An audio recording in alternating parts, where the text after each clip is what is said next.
शांति की खोज। कहानी शुरू करने से पहले आपसे अनुरोध है कि वीडियो को लाइक और सब्सक्राइब करें। आपका लाइक वीडियो को दूसरों तक पहुंचने में मदद करेगा।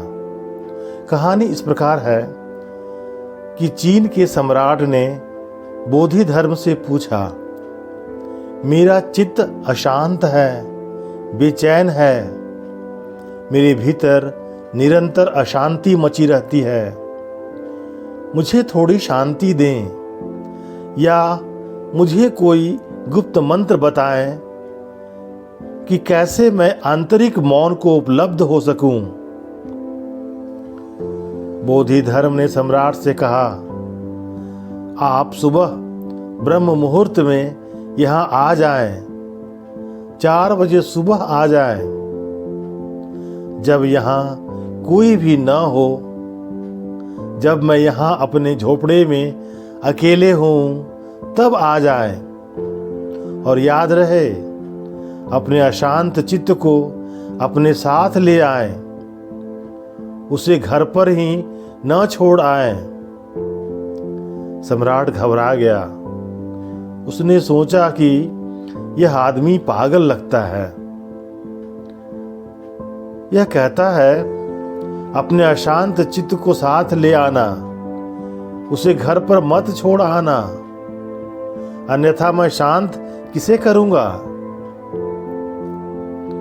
मैं उसे जरूर शांत कर दूंगा, लेकिन उसे ले आना, यह बात स्मरण रहे। सम्राट घर गया, लेकिन अब वह पहले से भी ज्यादा अशांत होकर गया। उसने सोचा था कि वह आदमी संत है, ऋषि है, कोई मंत्र तंत्र बता देगा, लेकिन यह जो कह रहा है वह तो बिल्कुल बेकार की बात है। कोई अपने चित्त को घर पर कैसे छोड़कर आ सकता है। सम्राट रात भर सो न सका। बोधि धर्म की आंखें और जिस ढंग से उसने देखा था, यह सम्मोहित हो गया था, मानो कोई चुंबकीय शक्ति उसे अपनी ओर खींच रही हो। सारी रात उसे नींद नहीं आई और 4 बजे सुबह सुबह वह तैयार हो गया था। वह वस्तुतः जाना नहीं चाहता था,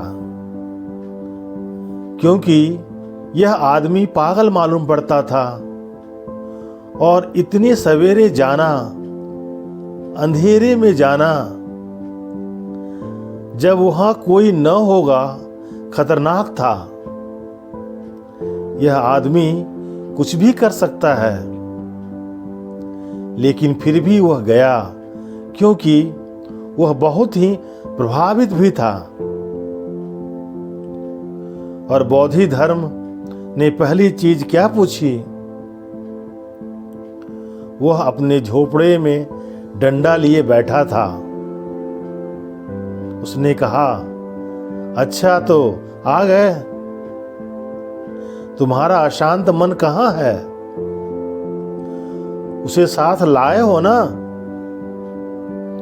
मैं उसे शांत करने के लिए तैयार बैठा हूं। सम्राट ने कहा, लेकिन यह कोई वस्तु नहीं है, मैं आपको दिखा नहीं सकता हूं। मैं इसे अपने हाथ में नहीं ले सकता, यह मेरे भीतर है।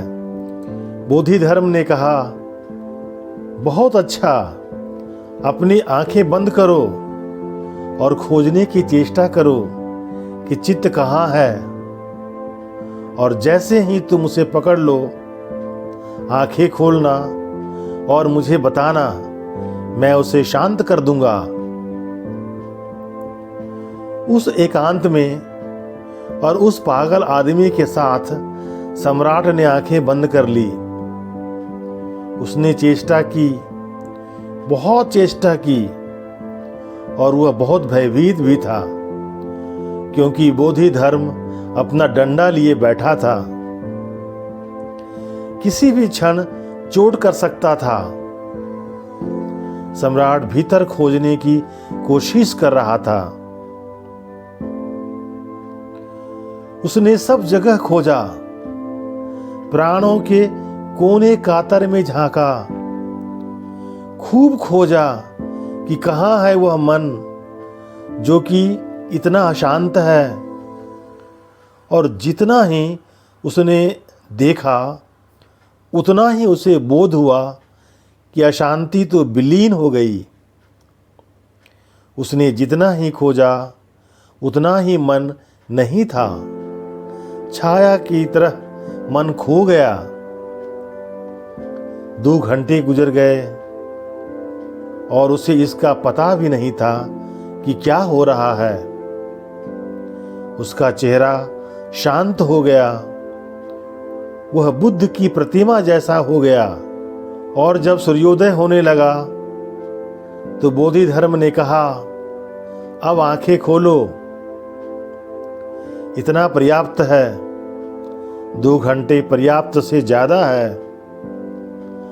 अब क्या तुम बता सकते हो कि चित्त कहाँ है? सम्राट ने आंखें खोली। वह इतना शांत था जितना कि कोई मनुष्य हो सकता है।